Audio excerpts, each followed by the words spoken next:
Bapak, Ibu, dan saudara sekalian, firman Tuhan akan kita renungkan dari Lukas 10 ayat 21 demikian.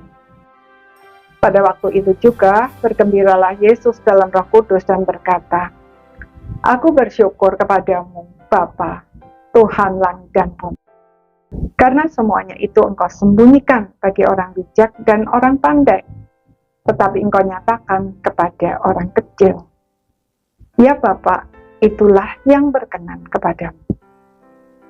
Saudara, jika dibaca sepintas, nampaknya Tuhan Yesus mendiskreditkan orang bijak dan orang pandai, serta memuji orang kecil yang tidak punya pengetahuan apa-apa. Kalau demikian, apa gunanya belajar? Namun, benarkah Tuhan Yesus bermaksud demikian? Bijak dan pandai yang dimaksud di sini adalah bijak dan pandai menurut ukuran dunia. Jadi, maksud ayat ini adalah kebenaran firman Tuhan tidak bisa kita pahami dengan hikmat dunia dan kemampuan berpikir manusia, karena selain sangat terbatas, juga telah dikuasai dan dibutakan oleh dosa. Itulah sebabnya orang yang pandai dalam bidang teologi, jika mengandalkan hikmat dan kemampuan berpikirnya sendiri, bisa jadi justru semakin jauh dari kebenaran dan dibutakan oleh berbagai kebenaran palsu. Itulah yang terjadi dengan para ahli Taurat dan orang-orang Farisi saat itu. Mereka adalah orang-orang yang ahli dalam bidang teologi, tetapi tidak dapat mengerti bahwa Tuhan Yesus adalah Sang Mesias yang mereka nanti-nantikan selama berabad-abad.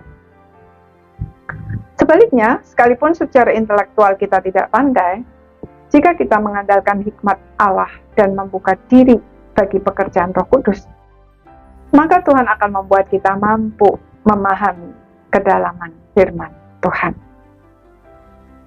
Tuhan Yesus berkata, "Semua telah diserahkan kepadaku oleh Bapa-Ku, dan tidak ada seorang pun yang tahu siapakah anak selain Bapa, dan siapakah Bapa selain anak, dan orang yang kepadanya anak itu berkenan menyatakan hal itu." Jadi, memahami firman Tuhan harus dengan merendahkan diri, bersikap sebagai orang kecil yang tidak tahu apa-apa, dan oleh karenanya datang kepada Tuhan, mohon pencerahan dari Roh Kudus. Jika kita bersikap demikian, maka kita pasti tidak akan dikecewakan, sebab Tuhan sendiri akan menyatakan dirinya kepada kita, membuka pikiran kita, dan membuat kita mengenal Dia dan memahami kebenaran firman-Nya. Ketika hal itu terjadi, hati kita akan dipenuhi dengan sukacita, dan hidup kita dimerdekakan dari belenggu dosa, serta berbagai kebenaran palsu yang mungkin telah mengikat kita selama berpuluh tahun. Karena itu, seberapapun dalamnya pengetahuan teologi kita, mari kita tetap merendahkan diri di hadapan Tuhan dan bersikap sebagai orang kecil yang tidak tahu apa-apa.